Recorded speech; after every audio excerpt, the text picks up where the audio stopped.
မာလာရှန်ကိုပြုလုပ်နေဆိုင်ကထွက်တောင်ဘိုးစားလူကောင်းပြီးကိုရလောက်တာဆိုတော့ပိုပြီးလဲစိတ်ချရပါတယ်ပထမဆုံးမိမိချိုင်းနေတဲ့ဒီရွက်တွေကိုအနေတော့ကွင်းလေးတွေလီထားပါရင်းနှီးထဲမှာစားနဲ့စီရနှဲငယ်ထည့်ပြီးအဒီရွက်တွေကို2မိနစ်ခန့်ပြုတ်ပြီးဆယ်ထားပါပြီးနောက်ပဇွန်နဲ့အသားလုံးတွေကိုလည်းကြောက်အောင်ပြုတ်ပြီးဆယ်ထားပြီးပါခင်ဗျာဒဲဦးတဲ့စီပူလာရင်ကြက်တုံပြူချင်းငရုတ်သီးတို့ကိုမှုန့်နေအောင်အရင်စီတက်ပါမာလာရှန်ကိုအနှစ်ထုတ်ကိုထည့်ပြီးဓမအောင်မွေပေးပါအစိမ့်သိဖြစ်နေတဲ့ပဇွန်အသားလုံးနဲ့ပြုလုပ်ထားတဲ့အဒီရွက်အလုံးကိုထည့်ပြီးမိပြင်းပြင်းနဲ့အနှစ်တွင်နှံ့သွားအောင်ရမြန်းလေးနှံ့ကြော်ပေးရပါမယ်နောက်ဆုံးမှာနန်းနန်းပင်လေးအုပ်နမ်းဖြူလေးဖြူလိုက်ရင်တော့ရှူရှူရှင်းရှင်းနဲ့အရသာရှိတဲ့မာလာရှန်ကိုလေးကိုရပါပြီခင်ဗျာအာလူနဲ့ဒီလောက်စားကောင်းတဲ့မုံလုံးလို့ရမယ်လို့ထင်ခဲ့မိလားအာလူကလုံးရှိဦးနေတဲ့လူကြီးရောက်ကလေးပါဆွဲမိုက်သွားစေမယ်အာလူလက်ချောင်းမုံလေးကိုအလွယ်တကူလှုပ်ရှားလို့ရပါတယ်နော်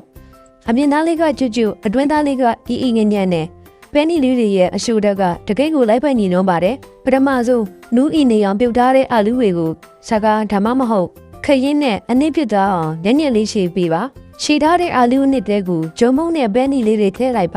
ပြီးရင်လက်နဲ့အီလေးဖြစ်သွားအောင်ဒီရှာနေပေးရပါမယ်ရလာတဲ့မုံနစ်ကိုအတုံးလေးတွေဖဲ့ပြီးလက်ချောင်းပုံစံရှည်လေးတွေဓမ္မမဟုတ်အပြားလေးတွေစိတ်ချိုက်ပုံပေါ်ပေးပါဒဲဝရဲမှာစီရနဲ့ငယ်တုပ်လေးကြီ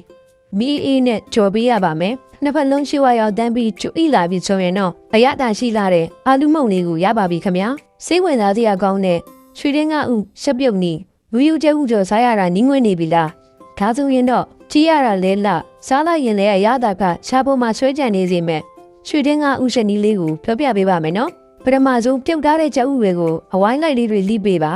ပြီးရင်တော့ဒဲဦးထဲမှာကြော်ရက်ခါအနှစ်တွေမထွက်သွားအောင်ကွန်မုံလေးအပေါ်ကနေခဖဖွဖြူပေးရပါမယ်စီပူပူမှာကျဲဥလေးတွေကိုထည့်ကြော်ပါနှစ်ဖက်လုံးရွှေဝရောက်တန်းပြီးအပြင်သားလေးတွေချွတ်ရွလာပြီဆိုရင်ဆေးထားလို့ရပါပြီခင်ဗျာဒါလေးကတကယ်ရွှေတင်းကားလေးတွေနဲ့တူနေပြီမဟုတ်လားဂယုတ်သီးစိမ်းတွေကိုဦးထဲမှာအရင်ဆုံးငါအောင်တော့ပေးပါပြီးရင်တော့ချက်တွံကျူဂယုတ်သီးနီနဲ့ဘင်းကပိရဲ့ဆက်ကိုထည့်ပြီးမှုရနဲ့တင်းလာအောင်စီးတက်ပြီးလိုက်ပါခင်ဗျာနောက်ဆုံးမှာတော့ချိုထားတဲ့ချက်ဥလေးတွေပြန်ထည့်ဘင်းကမြရည်နဲ့ခရုစီလေးနဲ့ထပ်ဖြည့်ပြီးအားလုံးကိုဓမအောင်အမြန်လေးနှာကြော်ပေးရပါမယ်ခင်ဗျာချက်တွံပိတ်လေးဖြူလိုက်ရင်တော့ဘယောင်သွေးဆူဆူပြပြနဲ့စားကျင်စပွဲရွှေရင်းကဥလေးရပါပြီခင်ဗျာအာဟာရပြည့်ယင်းဤပစုံရက်တောင်ပြုတ်တုံဒီကလေးငယ်ပြီးကြီးထွားနှုန်းကောင်းမွန်ဖို့အတွက်ပရိုတင်းနဲ့ကယ်ဆီယမ်ဓာတ်တွေကအရန်ရေးကြီးပါတယ်နော်ဒီနေ့တော့ကလေးတွေလည်းရမ်းကြိုက်လူကြီးတွေလည်းဂရင်းမြင်စေမယ်ယင်းဤပစုံရက်တောင်လေးလှုပ်စားကြည့်ရအောင်အရင်ဆုံးနှုတ်ဆင်းထားတဲ့ပဇွန်သားတွေတဲကိုပြောင်းမှုမုံလာဥနီချက်တုံမိတ်လေးတွေထည့်ပေးပါပြီးရင်တော့ကွန်မုံလေးနည်းနည်းထည့်ပြီးအစာတွေသမသွားအောင်ကိချာနေပေးရပါမယ်နောက်ပြီးရင်းနှီးပြားလေးတစ်ချက်ကိုယူလိုက်ပါအပေါ်ကနေခုနကနေထားတဲ့ပဇွန်စားတွေကိုအပြားလိုက်လေးနီအောင်ဖြတ်ကင်းပေးရပါမယ်ဒဲဦးထဲမှာစင်းလေးနဲ့တုပ်ပြီးပဇွန်ဘက်ကိုအောက်မှာထားပြီးအရင်ကြော်ပေးရပါမယ်မီးအေးလေးနဲ့နှစ်ဖက်လုံးဖြူရောင်တန်းပြီးချက်သွားတဲ့အထိစိတ်ရှည်လက်ရှိလေးချော်ပေးရုံပါပဲအနံလေးကလည်းမွေအပြင်ကလည်းကျွတ်အတွင်းကလည်းနူးညံ့အေးဆက်နေတဲ့ရင်းနှီးပဇွန်ရက်တောင်လေးရပါပြီခင်ဗျာမူးကြိုင်အေးဆက်နေမဲ့အသားရူမုံငင်းစိမ့်စီးတက်နေယူယူအသားရူချုပ်စားရတာနင်းငွေနေပြီလားဒါဆိုရင်တော့အသားရူရဲ့အေးဆက်တဲ့အရာသာနဲ့မုံငင်းစိမ့်ရဲ့လက်ဆက်မှုကိုပေါင်းဆက်ထားတဲ့ဒီဟင်းနေရာလေးကိုဆန်းရှက်ကြည့်လိုက်ပါနော်ပထမဆုံးအသားရူလေးတွေကိုအရသာဝင်အောင်ထက်ဝက်စင်းညက်ပေးပါဘုံညင်းသိမ်းတွေကိုလည်းခက်စိတ်စိတ်လေးလှီးပြတ်ထားပဲနော်ဒဲဦးထဲမှာဝတ်သားသုံးကတ်သားလေးတွေကိုအရင်ထည့်ပြီးစီလေးထွက်လာအောင်ကြော်ပေးပါ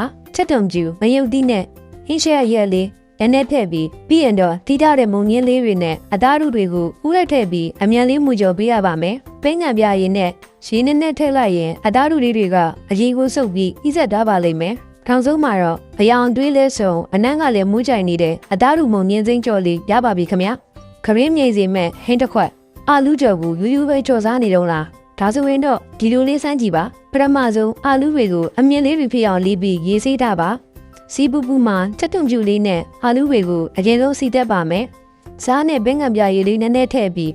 အာလူလေးတွေချက်သွားပြီဆိုရင်ပကံတဲ့ဆယ်ခတ်ထားလိုက်ပါမယ်ဒဲဦးထဲမှာအသားစင်ကုန်းတွေကိုအရင်ဆုံးစီတက်ပါပြီးရင်တော့ချက်တုံပြူမယုတ်သီးမုံစားမယုတ်ကောင်းဘင်းငံပြရည်နဲ့ရင်းချက်ဝိုင်လေးတွေထည့်ပြီးအနံ့မွေးလာအောင်တိကျလေးမှုကြော်ပေးရပါမယ်ခင်ဗျာအသားစင်ကုန်းလေးတွေအယောင်လာပြီးမွေးလာပြီဆိုရင်တော့ခုနကကြော်ထားတဲ့အာလူအမြင့်လေးတွေပေါ်ကိုအပေါ်ကနေလောင်းရှားလိုက်ရုံပါပဲခင်ဗျာ